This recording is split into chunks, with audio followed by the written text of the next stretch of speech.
Si no queda otra, lo hacemos. No queda otra, qué bárbaro.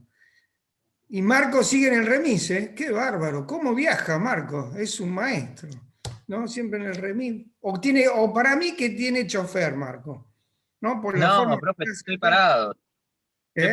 estoy parado en casa nomás. Tiene chofer, me parece que tiene Marcos chofer. No, hace ya las sé. cruzadas en auto. Está haciendo una cruzada. Es un maestro, eso me sorprende su maestro. Es una experiencia que hay que No, no, anotarla, la de Marco. ¿Eh? Muy bien, Marquito. Él busca no, todo hay para mucho ruido, solucionar profe, el adentro. problema. Hay mucho ruido adentro, profe. Sí, me imagino, me imagino. A mí me pasa lo mismo a veces. No estoy en el baño porque, bueno, pero ya me falta ir al baño, no sé. Estamos todos conectados, es un despelote la casa bárbara también. Así que, bueno. Claro. La última vez se me fui a lo de mi cuñada también, porque no. Una que se me cortaba el internet y otro que no podíamos, no teníamos todos los espacios disponibles. Todo a la vez es un problema.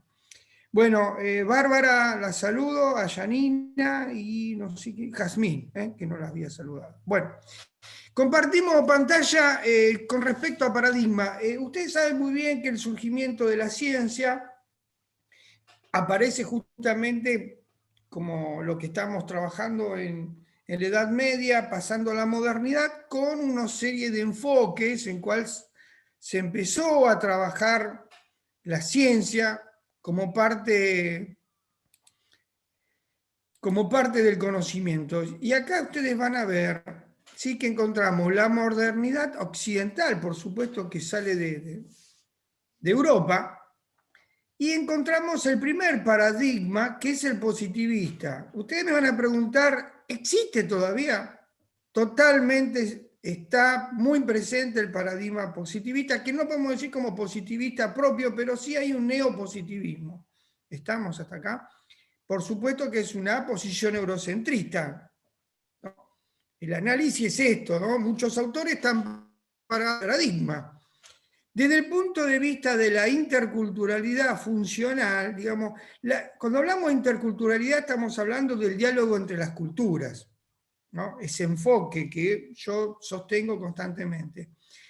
Es funcional. ¿Por qué es funcional? Porque en realidad lo que hace es buscar las funciones de cada uno de los aspectos, pero, digamos, tienen que ver con una mirada colonial, desde el punto de vista del conocimiento y desde el punto de vista académico. En eso marcan cuatro aspectos que a mí me parece que hay que destacar. Una que es la tolerancia. Esto se tradujo mayormente con la tolerancia religiosa, ¿sí? con un establecimiento, un límite y una tolerancia religiosa. Lo que hizo es primero una apertura y luego establecer un límite. Por ejemplo, si Profe, vos no estás, limito. Esto es típico de lo recuerdan también el año pasado con algunos autores el concepto de tolerancia, ¿no? Pareciera que este concepto fuera que nos pueda permitir cierta autonomía, es todo lo contrario. La tolerancia tiene un fin colonizador. Preguntas. O sea que es un ¿No hay concepto ninguna pregunta? mentiroso, ¿no? No sea tan bravo, Martín. En realidad, entre Desde telones y la entre los concepción malbones es como dice. positivista. Exactamente. No quería Exactamente. ser tan directo, perdóneme, pero bueno, ya me conoce. No, pero está muy bien. No. Necesitamos pólvora, porque si no le ponemos pólvora a esto no funciona. Usted me Gracias, Martín, por entiende. poner pólvora. De nada, Es un de nada, gran. Luis. Yo lo pondría en el ejército, el que mantiene la pólvora sería usted, el que guardaría la pólvora. Gracias, Luis. Es un halago de su Nada. parte. Bueno, entonces digo, esto es lo que de alguna manera, cuando hablan de tolerancia, muchas veces también es cuando nosotros decimos el concepto de igualdad o el concepto que mayormente está muy de moda, no sé si decirlo de moda o muy vigente, que es el de la vulnerabilidad, ¿no? El otro es una integración, ¿sí?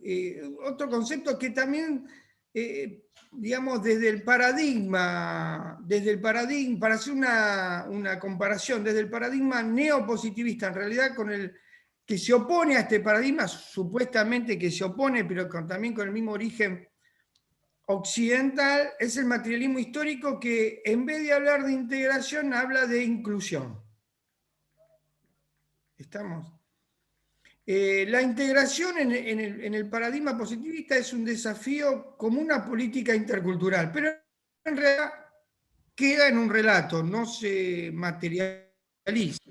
Se dice, pero no se materializa.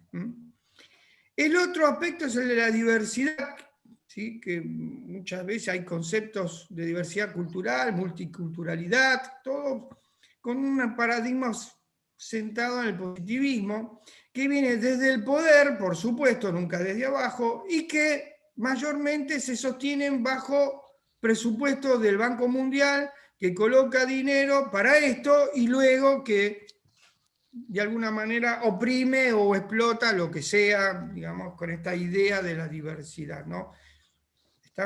Digo una cosa, pero en realidad el resultado es otro, está muy bien estudiado, ¿no? Por supuesto. Y con respecto a lo cultural no se destacan diferencias, lo que buscan es eso, que no hayan diferencias, ¿sí? Hay un proceso de homogenización mayormente en todo este aspecto. Bueno, ¿alguna preguntita? Antes de pasar al otro cuadro. ¿No? ¿Está claro? Sí, bien. Sí, profe. Me alegro. Bueno, vamos al otro. El otro es la crítica que se le hace a esta modernidad, ¿sí? Que la crítica, me parece que me comí uno, sí.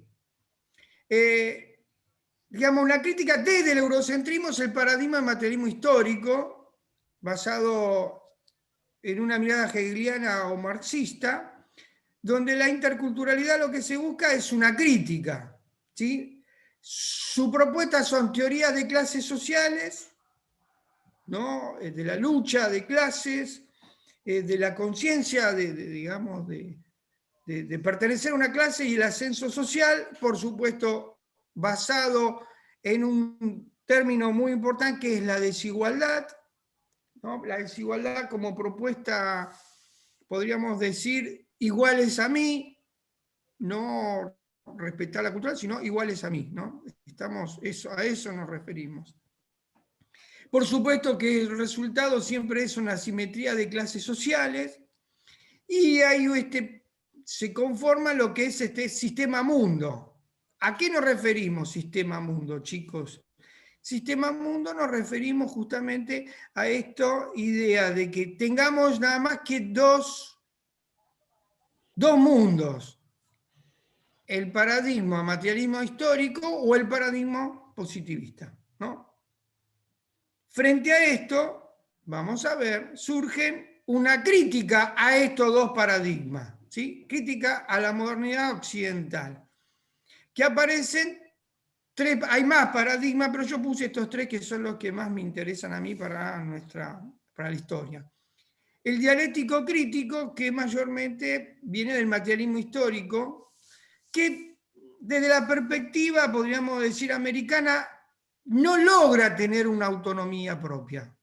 Según lo que de alguna manera podríamos decir, continúan con este posicionamiento. Cuando digo lo que justamente este concepto que yo coloqué es una necesidad de adecuación, de adecuarse a un contexto americano, pero sus estructuras siguen siendo eurocentristas, ¿sí? En esto, para no ser tan duro, podemos colocar a Paulo Freire, donde no confía en la cultura, sí en las instituciones, por ejemplo, ¿no? Confía que la solución a la opresión que pueden hacer los otros dos paradigmas es a través de las instituciones, resolver las instituciones.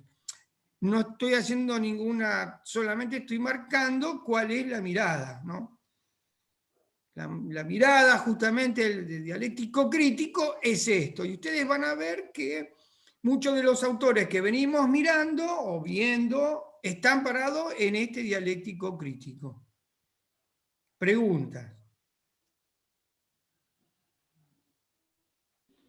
Kush, ¿dónde se para Kush? Ahora lo vamos a colocar, Martín, muy bien. Luego tenemos el paradigma de la descolonización.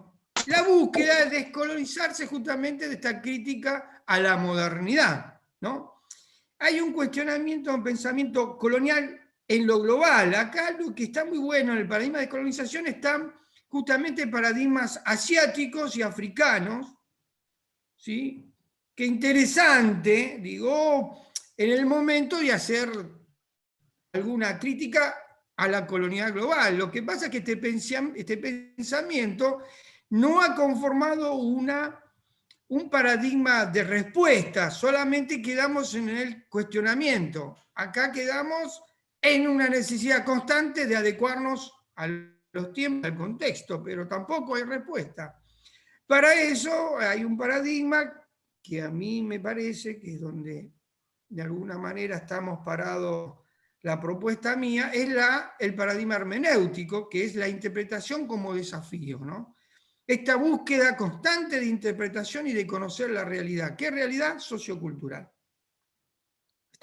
Por lo tanto, al ser compleja, Kush se encuentra en este paradigma, ¿sí? Porque lo que busca es el desafío constante que es no solo mío, sino el de ustedes, conocer esa realidad sociocultural, que no viene de arriba hacia abajo, sino que viene de abajo hacia arriba. ¿Sí? Todo esto compone lo que nosotros conocemos la interculturalidad crítica, que lo que se busca es una nueva instancia del conocimiento. Esto no tiene más de 40, 50 años. Es nuevo. Y lo que es la interpretación hermenéutica también, ¿no?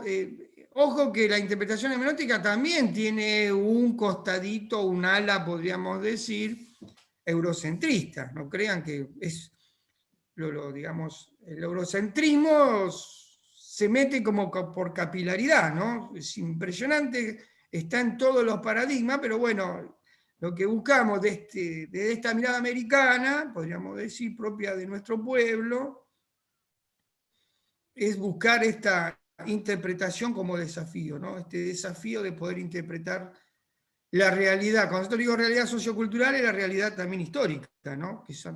Que también yo les pido a ustedes, ¿no? Bien. Y lo último, para concluir con respecto a esto, sería, todo esto no es acabado, por supuesto, el conflicto de los autores es permanente, digamos, para nosotros dentro de la historia sea la historiografía, distintos autores y sus miradas. Nadie dice de mirar o tener una sola perspectiva, sino tener todas. Esta es me parece que la gran propuesta que debemos tener nosotros, a pesar de que estamos parados en un paradigma.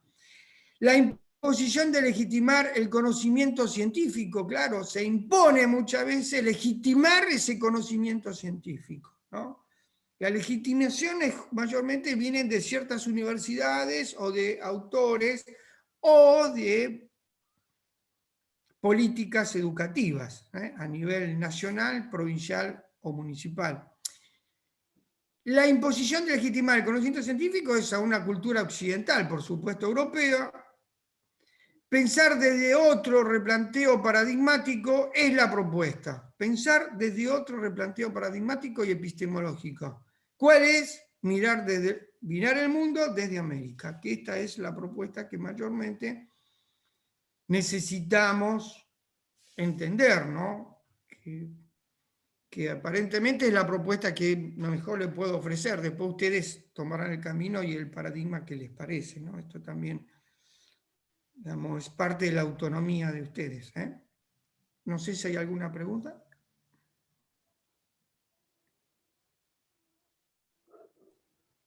Pregunta no, profe. Está bueno el power, ¿eh? Quedó clarito. Está bien resumido. Está bien resumido, ¿no? Sí. Sí, lo armé yo lo más cortito posible. Hay más cosas para sumar, pero bueno, no quise. Esto de todo esto no es acabado, es fundamentado en el pensamiento complejo. Exactamente. ¿Por qué? Porque la cultura es compleja y es dinámica. Por lo tanto, hoy pienso una cosa con respecto a este proceso histórico y mañana me voy a plantear o replantear nuevos problemas. Hay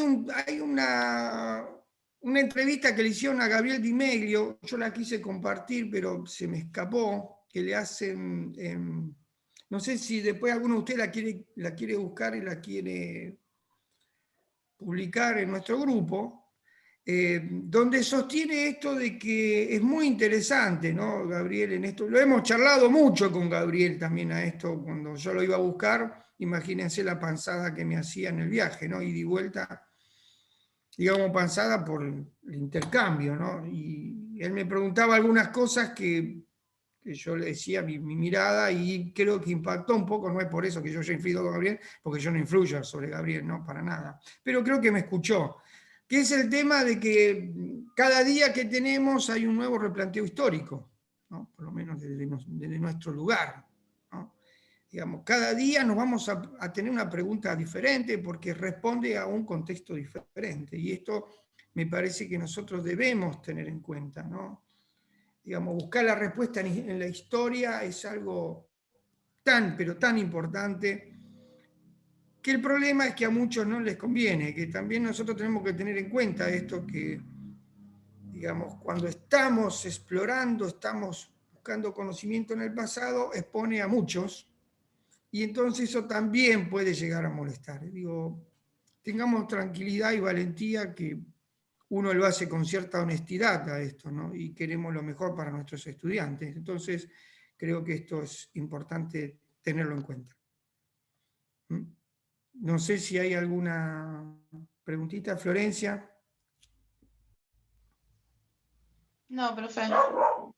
Bueno, esto también es para psicología, no sé en qué paradigma sus autores, ¿no?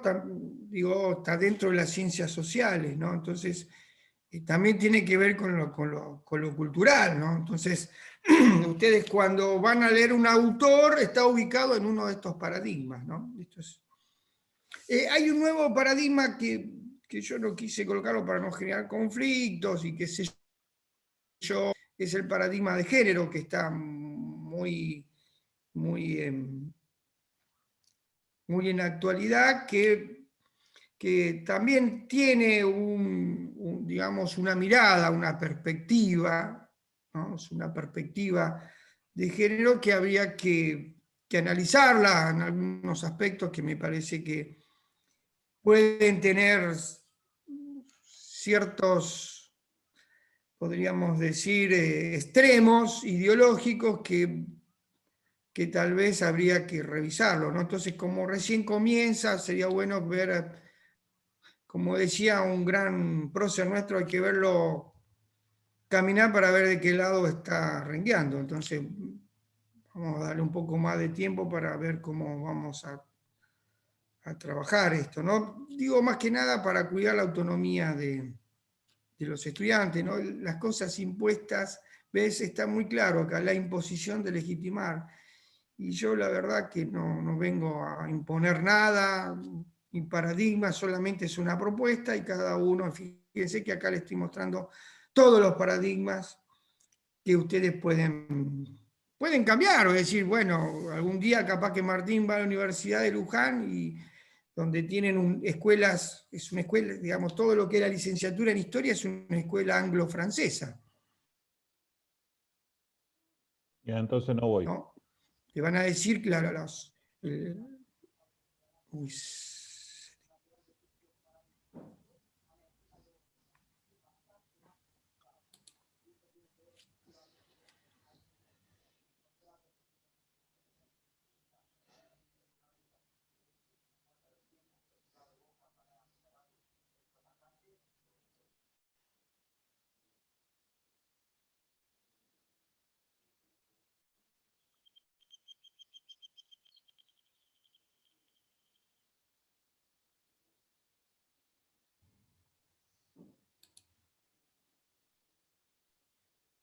me fui. Bueno, digo, hay una escuela anglo-francesa que es muy clara, bueno, es un paradigma que está amparado en un neopositismo o en un materialismo histórico, digamos.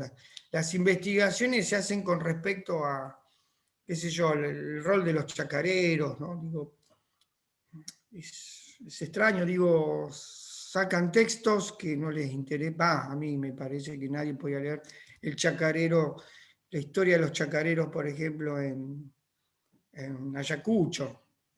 Qué sé yo, le importará a los de Ayacucho. Digamos, puede servir como una fuente, pero me parece que, digo, me parece que hay cosas más importantes que digamos que la historia debe dar respuesta. Pero bueno, es una posición. Bueno, ahora vamos a compartir el otro texto que preparamos, que lo tienen ustedes, un segundito.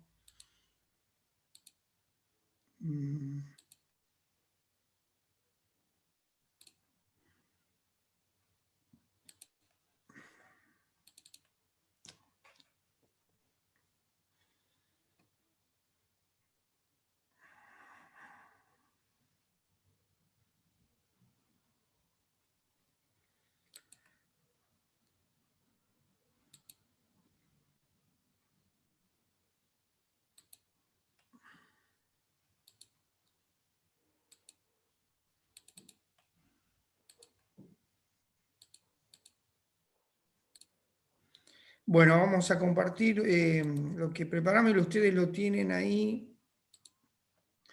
Bueno, lo que yo les puedo decir es las distintas formas de poder compartir.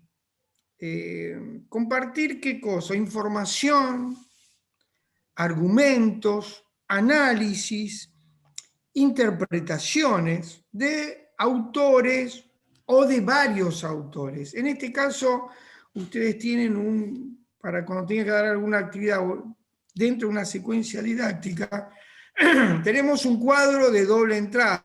¿Cómo se hace un cuadro de doble entrada? Digamos, el cuadro de doble entrada lo que hace es primero es favorecer una observación de todo el conjunto, y esto es muy importante. Es lo que me permite un cuadro de doble entrada, que tiene una lectura, podríamos decir, horizontal y una lectura vertical, ¿sí?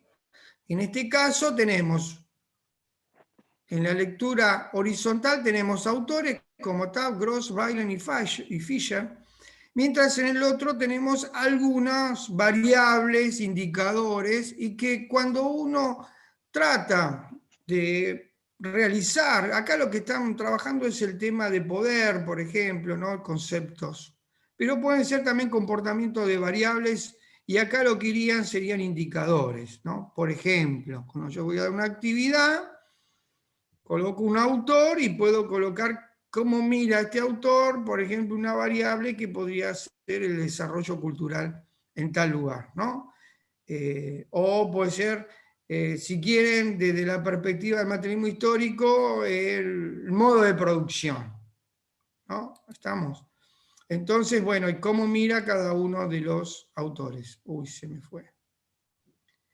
Se complicó. Un minutito.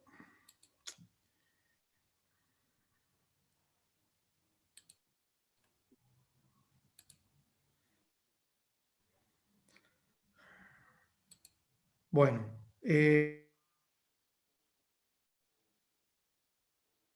entonces el mapa conceptual lo que me permite es la información, y acá voy a colocar las características en relación a autores, variables, aspectos, miradas, ¿sí? Paradigmas, por ejemplo, acá puedo colocar los paradigmas y acá los autores, por ejemplo, podría haber hecho esa opción, ¿no? Bien, ¿alguna pregunta? Este es un cuadro de doble entrada.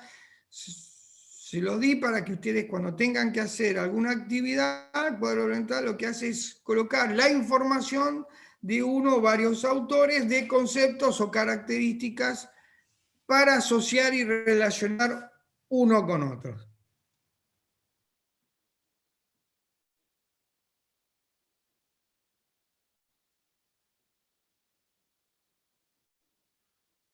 Cuadro de doble entrada, ¿Está dijo, claro, profe. no? Sí. Profe. Sí, ¿Cuadro de doble entrada, dijo? sí, cuadro de doble entrada. Tiene doble entrada, ¿sí? ¿Está? Sí, Cuadro sí, de profe. doble entrada. Este es un ejemplo de otra cosa, pero bueno, es un ejemplo. Bueno, acá tenemos acá podemos hacer un esquema conceptual donde ustedes ven, se centraliza el concepto, ven, conceptos claves, conceptos sociales claves, por ejemplo, contenidos conceptuales, y ahí hago la interrelación entre otros conceptos. ¿Cuál es? Justamente este esquema es sencillo, mayormente tiene un nivel de abstracción importante porque es lo que estoy buscando dentro de una disciplina o varias disciplinas, seleccionar y relacionar conceptos. ¿Lo ven?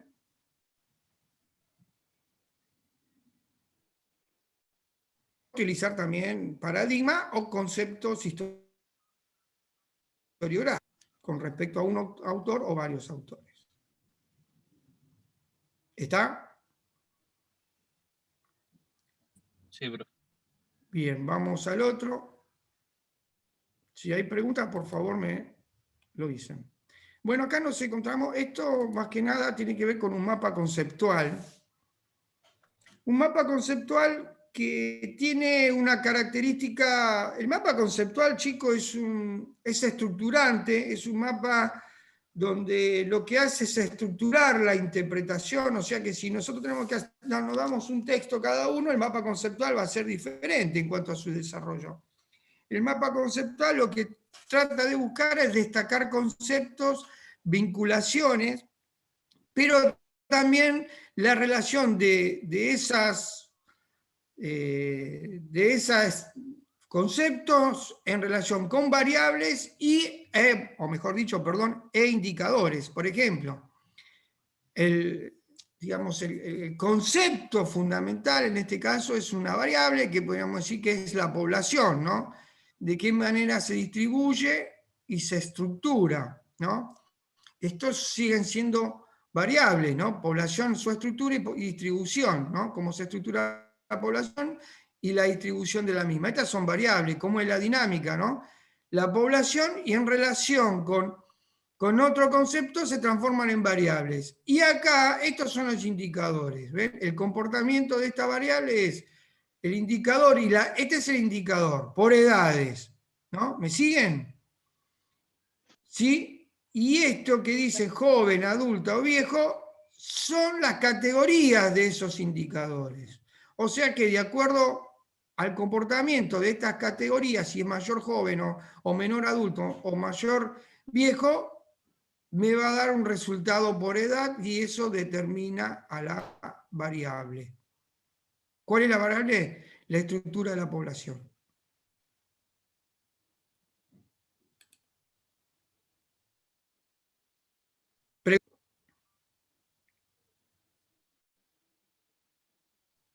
Ninguna. La distribución, por ejemplo, tiene que ver con una variable que es la densidad de la población, ¿no? Entonces acá marca zonas y zona es un indicador. La categoría de ese indicador de zona tiene dos niveles, ¿sí? Vacío demográfico. Esto se trabaja mucho en lo que es en investigación.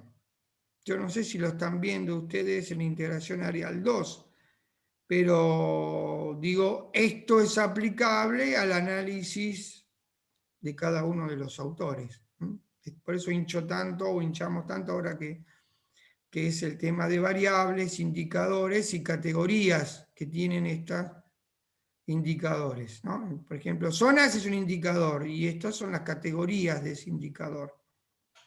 Si son zonas vacías demográficamente o de concentración demográfica. Pregunta.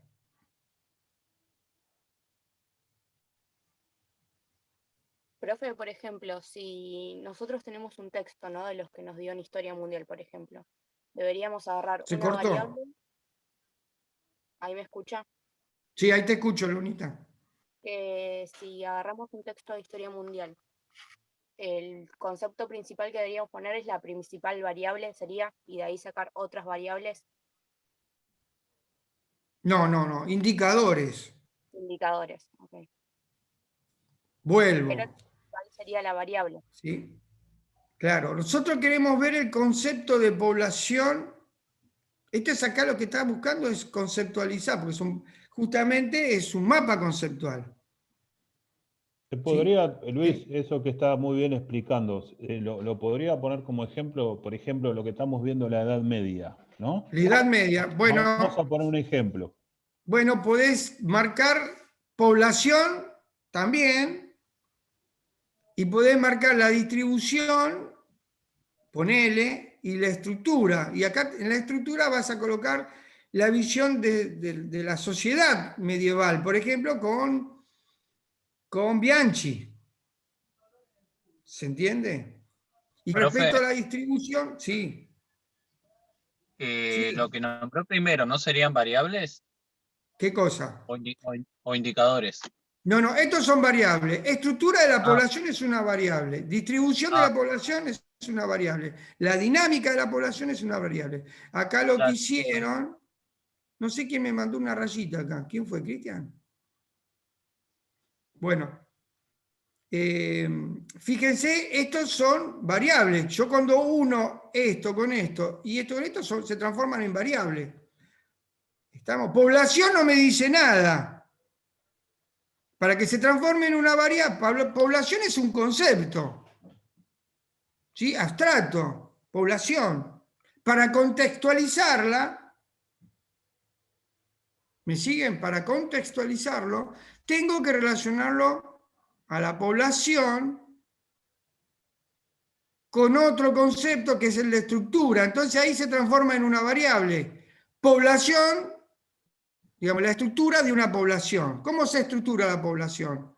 Bueno, por categoría. ¿La categoría cuál sería? ¿Por sexo o por edades? Estas son las dos categorías que el autor va a medir esta variable. ¿Me siguen? ¿Cómo se categoriza estos indicadores? Por tres aspectos. El de edades por tres aspectos que voy a medirlos. Si son jóvenes, si son adultos, si son viejos. En sexo, hombres y mujeres. ¿Lo ven? Esto son categorías y esto es un indicador, porque cuando diga hay mayor mujeres que hombres,